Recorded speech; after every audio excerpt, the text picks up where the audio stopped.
racism is a total global system that operates in economics, education,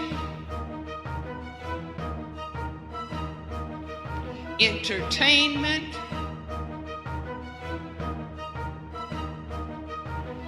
labor,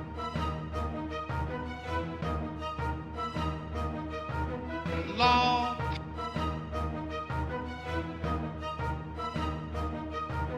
politics, religion, sex, health, and war.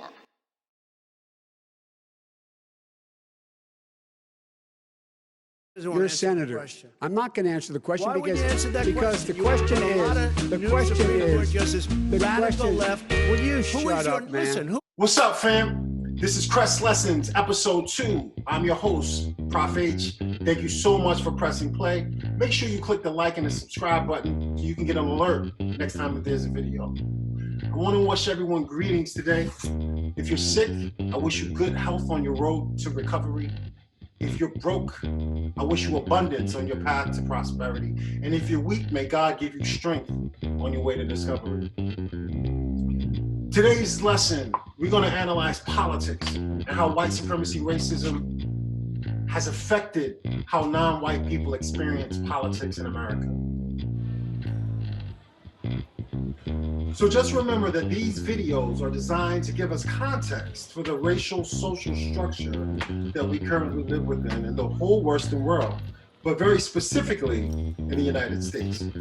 So in the same way a biologist might study Charles Darwin, or a psychologist might study Sigmund and Anna Freud, we'll examine Dr. Welsing's work with that same critical lens.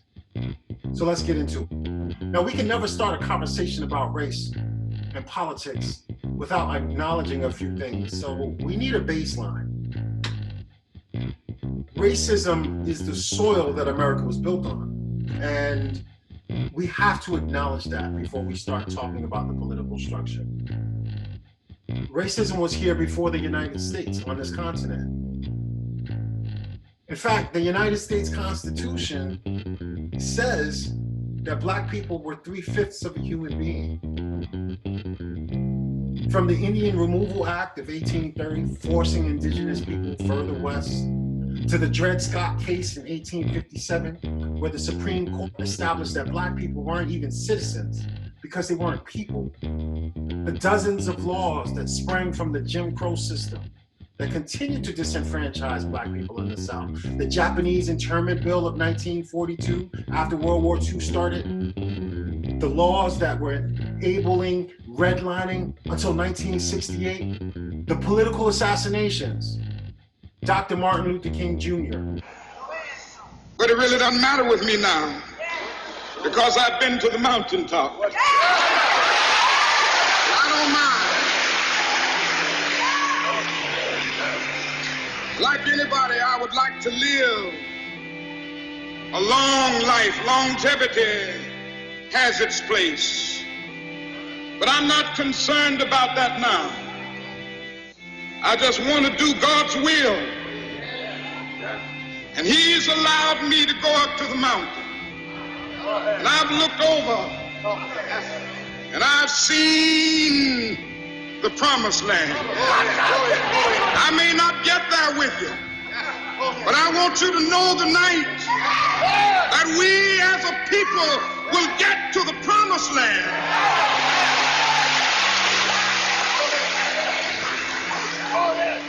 So I'm happy tonight. I'm not worried about anything. I'm not fearing any man. Mine eyes have seen the glory of the coming of the Lord.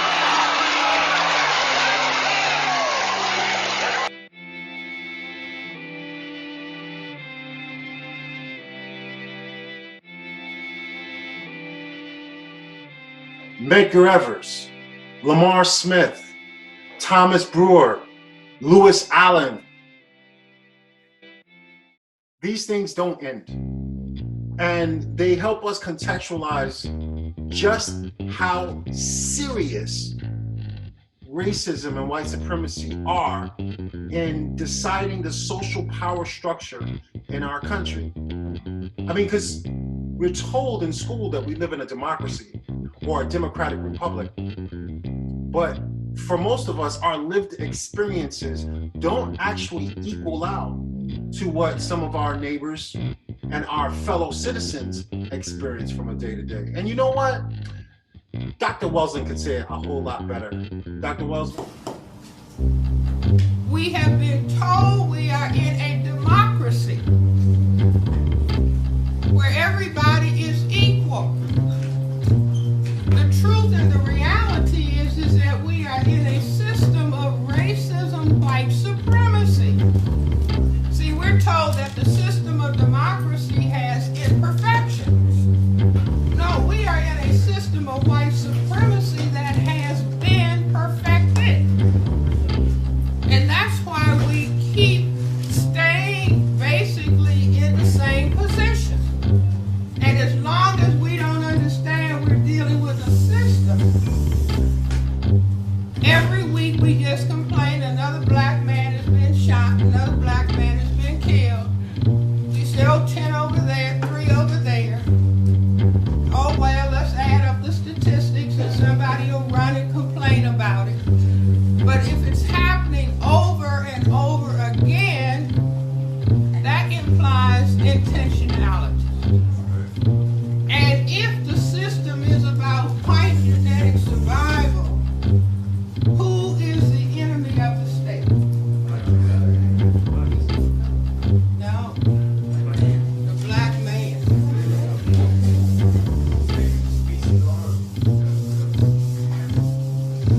See, in a war, if you can take care of the business as defined, the problem is white genetic survival. So what do you have to knock out in order to not worry about white genetic survival? Exactly. The attack has to center on the black man. I maintain we have not understood this. We thought when we were formerly enslaved, if they would just take off the chains, everything is going to be okay. So they removed the chains, and then what did they do next? They put laws in place to accomplish the same thing. And we went through the 1960s in what is being called the civil rights era. And the black people, with all of their dignity and their pride and their courage, going up against horses and hoses and dogs to get the vote, to get that change, coming out of that movement, saying black pride, black is beautiful, black power, black self-respect. And the people who had something else in mind said that's dangerous. If people are talking about self-respect and dignity, and I encourage everybody to look at the films Eye on the Prize and look at those black people, men and women and children, going up against a horrific force. But they were determined and they had their self-respect with them. But the system said, this is dangerous. And God bless Dr. Martin Luther King, a minister but a great political scientist. He said it's about love. Everybody should love. And he got killed. And I say the reason being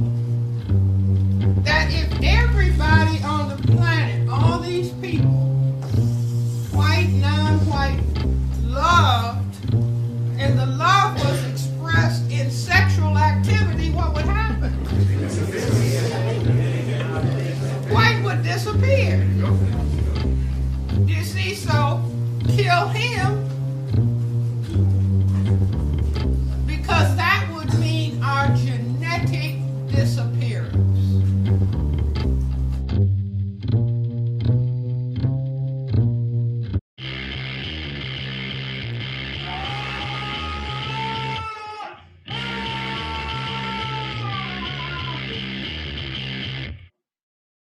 So let's talk about today. Actually, let's talk about yesterday. Let's talk about the 4 years of yesterday with the former president, Donald Trump. We got to call a thing a thing. Over the last 4 years, white supremacy racism was in full effect. And Trump let us know from the beginning. He said, Mexican rapists. We will build a great wall along the southern border. And Mexico will pay for the wall. I declare, I'm not gonna pay for that fucking wall. He said, let's ban the Muslims. He said, you know, shithole countries. You know, people at Charlottesville were invoking his name. What does today represent to you? This represents a turning point for the people of this country. We are determined to take our country back. We're going to fulfill the promises of Donald Trump. That's what we believed in. That's why we voted for Donald Trump, because he said he's going to take our country back. It has been real. It has been intense. And no one should be surprised. If you grew up around or in New York City, you know Donald Trump. He's been a celebrity for 30 years. You remember the Exonerated Five, formerly the Central Park Five. Matter of fact, shout out to those brothers, Kevin Richardson, Raymond Santana, Yusef Salaam, Antron McCrae, and Corey Wise. I'm gonna actually put a link in the description, because if you haven't seen the Ken Burns documentary, please watch that. I know on Netflix they still have the 5-part miniseries or a 4-part miniseries by Ava DuVernay. And I believe there's also a video that Oprah did having the men together with Ava, and it's heart-wrenching. You know, as a black man, seeing what these brothers had to go through for nothing. For nothing. Because of a lie. And the fact that the response to this nothing was, let's string them up. That was Donald Trump's position. And even though the confessions were coerced, and it later came through DNA evidence that these boys had done nothing wrong, and now these men had to deal with that pain, there was never a retraction. There was that sticking to that original position. And we heard it from all of the people who were involved in that case, and we heard it from the president, from the former president. He was saying the same thing. So no one's surprised if you are familiar with the Trump story. And other thing that shouldn't surprise you is all of the racial resentment. You know, Barack Obama shook up America. He shook up the world in a lot of ways.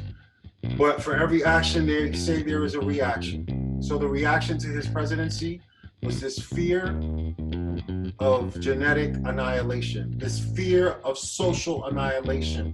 As demographics change, you have the ascendancy of the black politician all the way to the White House. So what are some of the results? Stockpiling weapons. Talk of a civil war begins to increase. And then in 2016, what do you have? You have Donald Trump stepping onto the scene. 61,943,670 people voted for Donald Trump in 2016. In 2020, 74 million Americans voted for Donald Trump. 74 million Americans co-signed with his worldview. Now, people vote for a lot of different reasons. People vote their interests, they vote their politics, they vote their values. But the one thing we can say is that his support in the United States was real. But That's white supremacy in full effect. And that's the game. We didn't make the game. We're just trying to learn how to play it, how to stay on the board without getting checked, or getting checkmated, I should say. But you know, Trump had his turn. He did what he did. He helped a lot of his people make a lot of money, had some scams on the side. So now you got another person in office, Joe Biden. And say what you want to say about Joe Biden. Joe Biden has a debt right now with Black America. Because Black America came through for him over the last year. They came through for him. South Carolina really set it off for him in the primaries. And then he swept the South. And then when he got to those Midwestern and northern cities, he rocked the house then. So they really came through.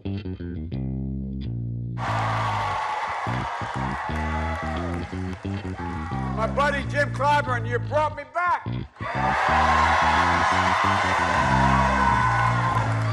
So they really came through. See, Black people know white people. And we're resilient that way. We have to be. Because we understand that the power structure in our country is still at the top of the food chain led by white people, specifically white men. If you look at the Senate right now, it's a 50-50. American Senate is 50 Republican, 50 Democratic senators. There are less than a dozen Black senators. So the makeup, for instance, of this of our government is majority male and majority white. So that's just how it is. That's the power structure. So you got to know the game. But Joe Biden does owe a debt to Black America. And I'm not cheerleading for anyone. I'm just stating the obvious. However, this is still a WSR system. So in this system, what does that mean for non-white people? And so I'm saying that as political, like at this point in time, Black people say, well, politics is going to the polls and voting. That is, you know, politics is the power relations between people, you see, but everything you do is an aspect of expression of power or powerlessness. And so Black people need to understand that it is a very critical and important part of Black politics to bring to a screeching halt the inferiorization of Black people brought on by white supremacy. Because you see, these party, you know, Republican Party, Democratic Party, I say that these are parties, you know, that are under the white supremacy dynamic. And they are fundamentally about white genetic survival. But Dr. Welsing, someone would say that you have Ron Brown, who's chairman of the Democratic Party. Well, you see, but it's like in psychiatry, I have to look for the bottom line. You have to make algebraic sums. You don't just look at one number. Do you see? You have to look at the pluses and you have to look at the minuses and you have to come up with an algebraic sum. And so the fact of, you know, one Ron Brown does not make, do you see, just like, you know, one Abraham Lincoln doesn't, you know, nullify the use of Willie Horton. Do you follow what I'm saying? In other words, those parties, and I'm not, you know, I believe that Black people should enter the so-called Democratic Party and the Republican Party to teach justice, not to ask for anything. Do you see? Because asking, give me something, when the persons that you are functioning with say, well, wait a minute, I've got to survive genetically. If I give you something, that might empower you to cause my genetic annihilation, so I can't. Do you see? So I say that Black people should enter Republican Party and the Democratic Party and enter anything else that they want in order to talk about justice and to educate. Do you see? But you don't count on that. Do you see? You don't depend on that. That you depend on. Do you see? Just like you know, just like basketball, football, or you know, war. You have to have tactics and strategy for, do you see, your survival. And ultimately, what I'm talking about is bring justice to the planet Earth. Do you see? The vast majority of the people on the planet are non-white people. And it's an abomination that all of those people should be in a state of poverty and uneducated and not highly developed. And so it's about bringing justice to the planet so we can have peace.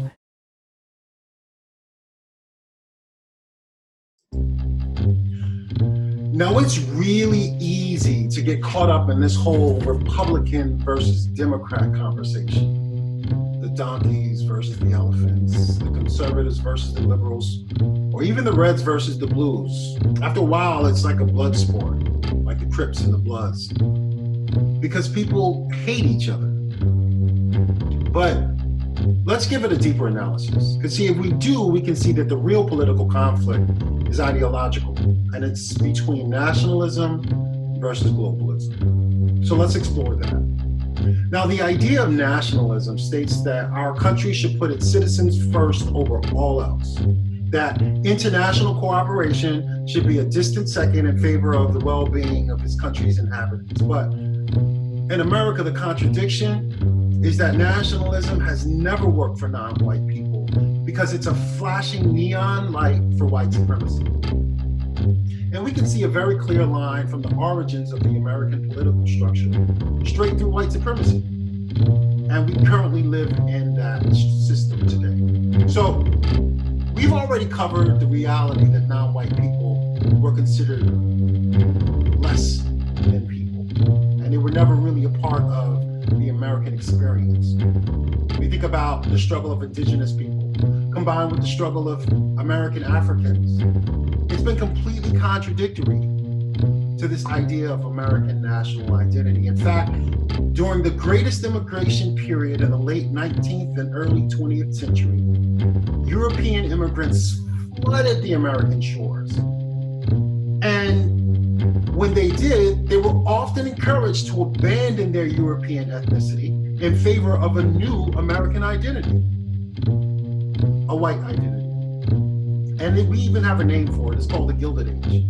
Now, at the same time, the Germans and the Polish and the Austrians and the Irish and the Italians were settling in communities all over the country, the indigenous people were being pushed further west to reservations.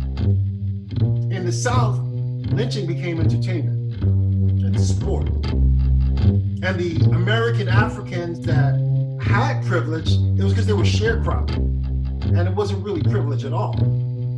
They were confined to this Jim Crow law system of the South. So this idea of American national identity completely skipped over the earliest non-white residents of this continent. The benefits of first and second generation, in fact, produced demographic increases in white America. And it began to help generate what we now consider as white wealth. Conversely, during most of the 20th century, non-white Americans had to endure unbelievable struggles in economics, unbelievable struggles in education, unbelievable struggles in politics and violence in order to claim the promise of America. In fact, as an example, the appetite for watching movies that depicted violence against non-white Americans was insatiable. We'll discuss that more when we discuss entertainment and white supremacy. But for now, why don't you go Google cowboys and Indians and see what pops up. So this idea of nationalism is really structural racism affected. But what about globalism? Because we can clearly see that there's been a worldwide movement toward multinational organizations since the end of World War I. The power of the United Nations, it's definitely increased, and right now it includes most of the countries on the planet. Now, on the surface, it may be a little bit more challenging to identify what constitutes a white supremacy agenda around the world, so let's consider a few things. One of the most powerful unions between countries in 2021 has been the North Atlantic Treaty Organization. It has been and it remains that.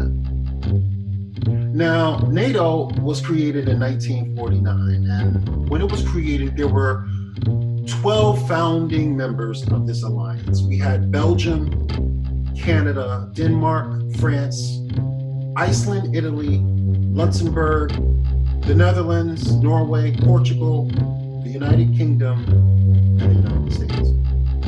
Right now, there are 30 members.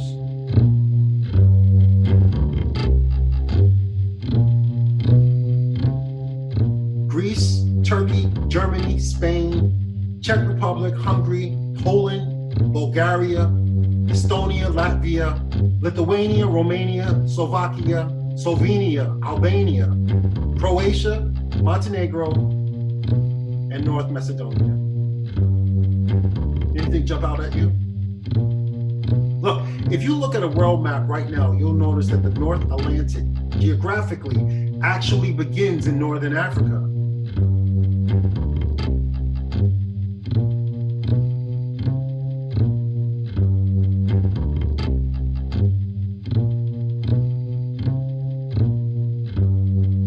Shit, Morocco is closer to the Atlantic Ocean than Spain is.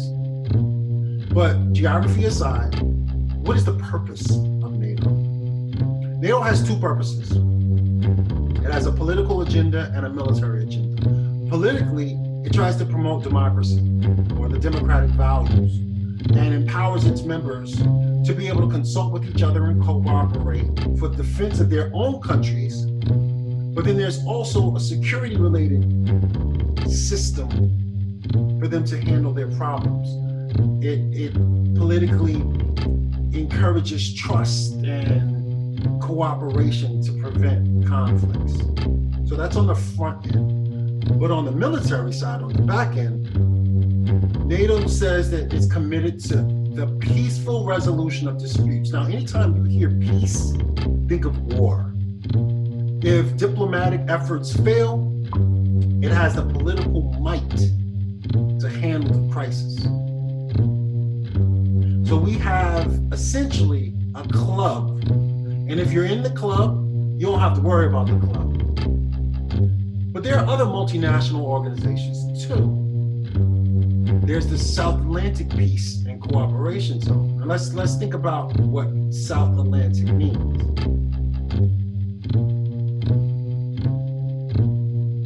So in that club, you have Angola, Argentina, Brazil, Cameroon, Congo, Gabon, Gambia, Guinea, Ivory Coast, Liberia, Nigeria, Senegal, Sierra Leone, South Africa, Togo, Uruguay. It's almost the complete opposite. It is primarily countries in Africa and South America.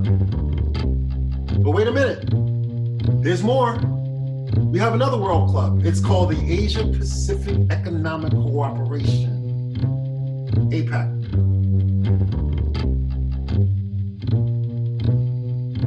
And just so you know, APEC is primarily South Asian and North Asian countries.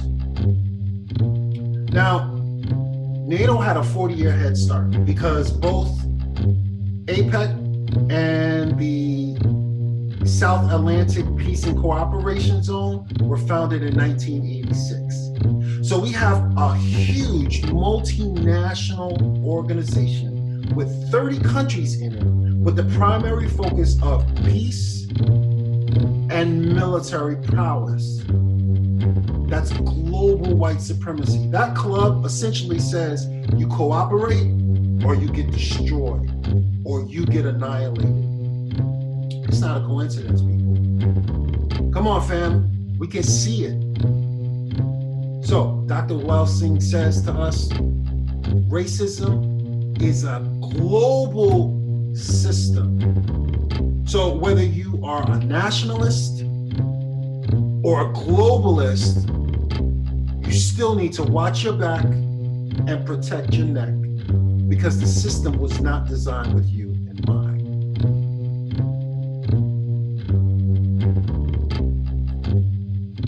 So if you're part of a marginalized group, what is your action plan, right? So we have all this information, right? We can see examples of everything, but what are we gonna do about it? Well, first, we need to start making our main concern not anti-racism, because anti-racism is at the opposite of racism. It's not anti-fascism, because anti-fascism is not the opposite of fascism. The opposite of both of those ideas is justice. Once we begin to seek justice and let that be our primary goal and responsibility, then everything else becomes clear. The laws of intention tell us this. The thing that you say you don't want, you're going to bring more of that into your life. So if you say anti-racism, you're going to bring more racism. But by seeking justice, you're going to work to create a just system for all. Now, what does that look like? Well, I can tell you what it doesn't look like. Smashing windows does not show that Black Lives Matter. Now, creating political movements is hard work. It requires energy, but it also requires intellectualism, and it requires leadership. So, if you are a leader and you are focused on bringing an end to political injustice and white supremacy racism, then you will begin to try to deconstruct some of these institutions. But I'm going to warn you, it's not easy. If you're trying to make a dent in the criminal justice system, you need to understand that for every Black man, brown man, red man, or yellow man that does not go to prison, that's one less police officer needed. Now, what happens when you reduce recidivism and all those men who are coming home do not go back to prison? More and more police officers lose their job. So there is a vested interest in keeping things the way they are. But one thing we can say for sure is that change can come. It usually requires blood, but Dr. King, Malcolm X, and several of these freedom fighters like them have shown that you can make substantive changes through planned strategic efforts. And one last thing. All media isn't fake media. All news isn't fake news. But remember, a lie is a lie is a lie. It doesn't matter if you hear it from your sister or your brother, your father or your mother. When you hear lies, call them out. Until next time, peace.